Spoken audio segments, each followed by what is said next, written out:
Hey there, and welcome back, gamers, grifters, and gooners. Today I want to talk a little bit about why we see so many games shifting from a focus on gameplay, with a de-emphasis on story and cutscenes, to games that focus primarily on story and cutscenes. There's a very good reason why. There are two primary reasons, but one is the more relevant one here. First is, of course, because many game directors didn't really want to be game directors, they wanted to be movie directors. Prime example being Hideo Kojima. He really wanted to be a movie director, but he couldn't make it in the industry. So instead, he fell back on video games and is trying to direct his movies through games. And the other reason is the one we're going to focus on today, and that is the fact that when a game focuses on gameplay and being an actual video game, it's much harder to push your propaganda and your agenda. And that's why it's more important to make it a narrative-driven, story-based game, because the more narrative and cutscenes you have, the easier it is to preach your propaganda to gamers.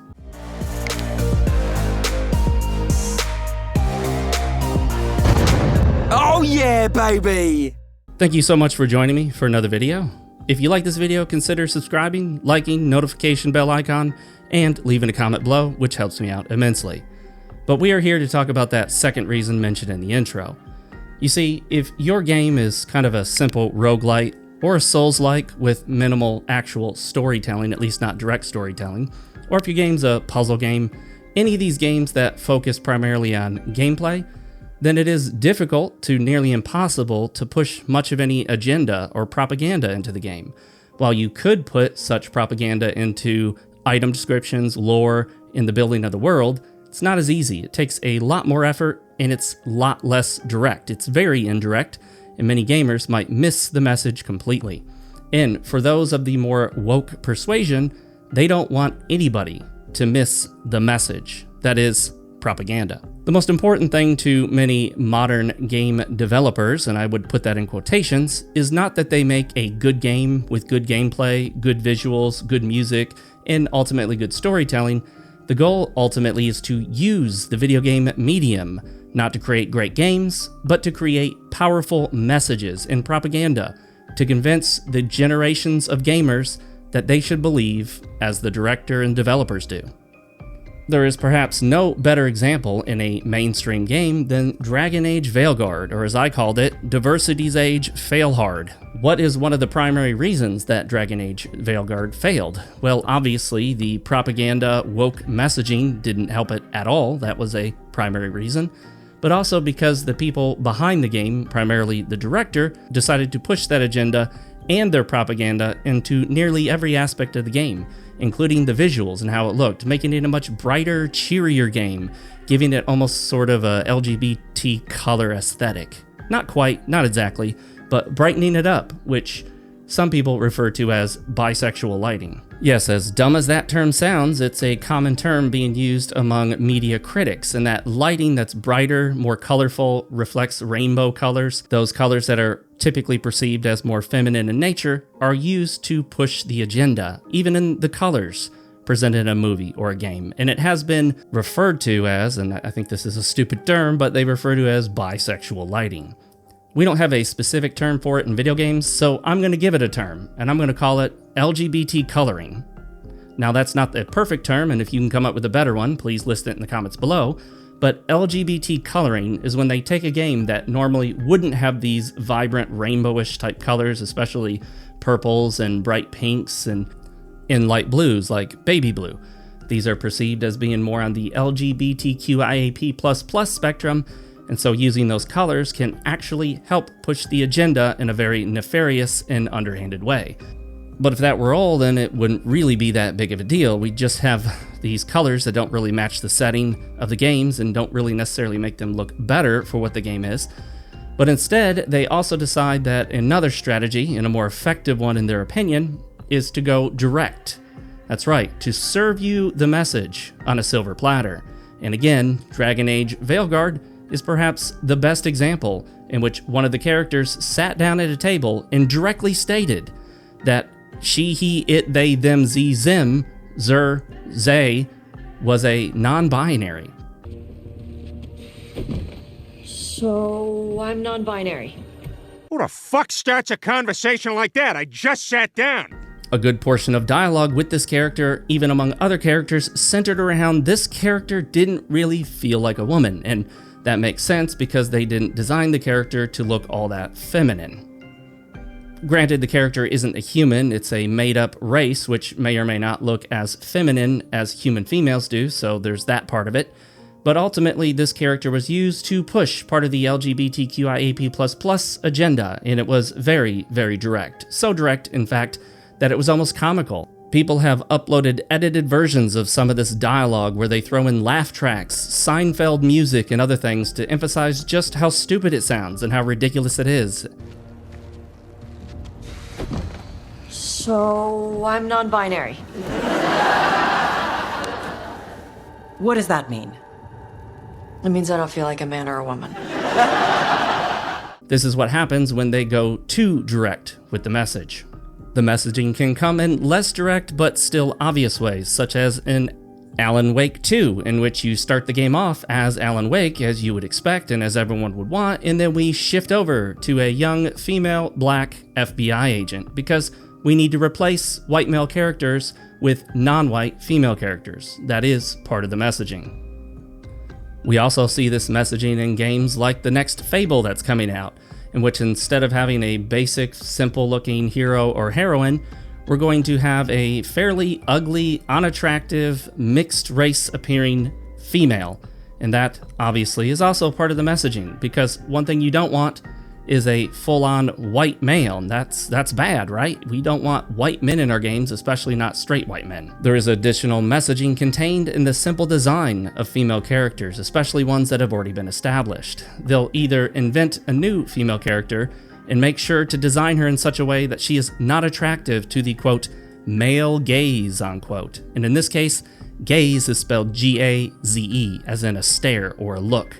What they don't want is for men to look at the female and find her attractive. That would be horrifically awful, even though it's just a biological reality. They'll also take pre-existing female characters who exist in a series and then make sure to reduce her femininity, eliminate some curves, shrink the breasts, make the butt smaller, make the hips sort of more narrow like a man's hips, and then take the face, widen it, and of course, the infamous woke chin, a term I coined and was made infamous by Jim Sterling. One of the major problems that the woke may or may not realize, and I think they do to some extent, is that by making the female characters deeply unattractive, they are not only putting off a lot of male gamers, if not the vast majority, but they are also putting off a lot of female gamers, if not the vast majority. Even though in studies, female gamers have stated that they don't necessarily want the females in the games to always be super attractive and placed in bikini armor, when given the option to choose between a variety of female characters, even female gamers would typically overwhelmingly select the more conventionally attractive women. Because after all, nobody wants to play as an unattractive woman, neither male nor female gamers. You will also find this additional messaging push in games like Immortals of Avium, one that flopped really hard. Despite the fact that it actually pretty much played well enough, it was well optimized, it didn't have any major bugs or glitches. I played the demo, it was completely playable, and I had no issues actually playing it in terms of technical stuff. It looked fine enough. The problem was that Kim Belair decided that she needed to do a self-insert. And we needed a female black character who looked more on the half black, half white spectrum, and give her that sort of weird shaved side of the head with some hair kind of pulled over to the side. This is just another way that they insert themselves into games or try to push the common woke look that many women take on nowadays. Whether it's the brightly colored hair and shades of blue, pink, or red, the nose ring, or the shaved head and asymmetrical hair design, all of this ultimately ends up being less attractive to the vast majority of men. And I would imagine less attractive to the majority of women as well. An ironic thing here is that the nose ring or septum piercing is more appropriate for cattle, including cows. So when women decide to get septum piercings and nose rings, well, the jokes write themselves. And the vibrant, colorful hair dyes that they use are reminiscent of what we see out in nature, particularly in the jungles of the world, which we recently renamed as rainforests, in which certain creatures are brightly colored, indicating that they're likely poisonous and toxic. So, just like them, if you see a woman with brightly colored hair, brightly dyed that is, not a natural color, we're talking red, pink, blue, orange, or whatever, well, she's probably indicating to everyone else that she is indeed toxic. And now that we're talking about the word toxic, we need to address the issue that woke propaganda and the leftist agenda that gets shoved into games is itself toxic. Not only is it a problem in and of itself for what it preaches and what it purports to believe, which includes a lot of hatred towards certain groups, particularly straight white men, but it is toxic in the conversation that it creates because it's often intentionally offensive, divisive, and aggressive in its approach. The goal is not to simply try to normalize people who are different from the norm. The goal is to force this abnormal behavior into the eyes and ears of people who they know probably don't want to see it and don't want to hear it. And there's no way that you can have even a modicum of intelligence and not realize that forcing offensive beliefs that people don't like onto them in their media is just going to engender backlash. And this is how you embroil your game in the culture war. They will claim that they're just making a game that's inclusive and representative of different kinds of people. But of course that's not true because they love to delete men from games, to delete white people from games, and to delete straight characters from games. And of course, the ultimate thing that they love deleting, the straight white male. They then knowingly put in very clear, direct, offensive, and divisive messaging that they absolutely know is going to irk people, rile people up, upset people, because they would also be irked, riled up, and upset if the right were to force their agenda into video games and throw it in their face. They would respond similarly. They would become upset and want this stuff taken out of the game, or at least not included to begin with. They would say that the game shouldn't be used to push their pro-life agenda, their Second Amendment firearms rights agenda, the small government agenda, a capitalist agenda, an anti-welfare agenda, or what they call an anti-immigrant agenda, which is simply nothing more than, enforcing borders. So if you're more on the left, or at least if you're in the middle, then you might want to consider what it would be like for you to have to endure in a ton of your favorite games, particularly sequels that involve characters and settings that you love, when the right shoved its agenda in there and forced it down your throat. They kept emphasizing the need for personal freedom to own and bear firearms. They kept emphasizing how abortion is murder and pro-life is the only way. They keep emphasizing the importance of keeping the government small, getting rid of the welfare state, the importance of fighting communism and socialism, and emphasizing the greatness of capitalism and free market. Imagine if the character had a conversation with another character and one of the characters blatantly proclaimed, "There's no such thing as hate speech. All speech is free speech. We should be able to say whatever we want." Now sure, there are some moderates and leftists who do believe in full-on free speech for the most part, but many on the left actually do not believe in free speech regardless of what they say because they want to criminalize non-violent, non-criminal speech if it doesn't agree with their ideology. The truth is, nobody wants a whole bunch of external politics forced into a game. Nobody wants to hear about the latest modern social issue forced into a fantasy game. We just don't. Whether it's from the right, or whether it's from the left, or whether it's from moderates. We just don't want all this nonsense from the real world being injected into games in order to push propaganda. Nobody does. We don't want it from either side. I don't want to be playing a game and have a character say, "Make America Great Again," and show a big flag with Trump's face on it. That would really pull me out of the experience. It wouldn't seem right if I'm playing the latest Dragon Age game and they're referencing Trump and how great he is and how we need to make the lands great again. I would roll my eyes at the stupidity of injecting modern day politics into a game that has nothing to do with the modern day and isn't even set in a modern setting or setting related to Earth. Contrary to what the left and the wokies will tell you, no. People objecting to this forced ideology in their games are not haters. They're not Nazis, they're not fascists, they're not racists, they're not bigots, they're not sexists, they're probably not transphobes, they're probably none of these things. Many of these people really don't care what other people are. Now, that's not me, but many people say they don't care about what other people are or identify as. They just don't want this stuff shoved down their throat everywhere they look. Whether they're logging into Netflix, Amazon, getting on Google, playing the latest game, watching a TV show, watching a movie, it is virtually everywhere. It's being shoved down our throats everywhere we look, and now that it's been shoved down our throats in gaming for quite a while, of course, there's going to be backlash. People want the video games to stay about video games. The video game story should cover things within the context of that game world and not include modern nonsense like top surgery scars for transgenders. So what is the solution? Well, as many people have told you, boycotts rarely ever actually work. Now, you can choose not to buy something yourself and encourage others not to, but when there's a massive call for a boycott, there typically tends to be some backlash against the boycott from people who don't really care either way. There are many normie gamers out there who do not care what's happening behind the scenes with Ghost of Yotei. They don't care who Erika Ishii is. They don't care what she believes. They don't care if someone at the studio made an extremely offensive joke about Charlie Kirk. They just don't.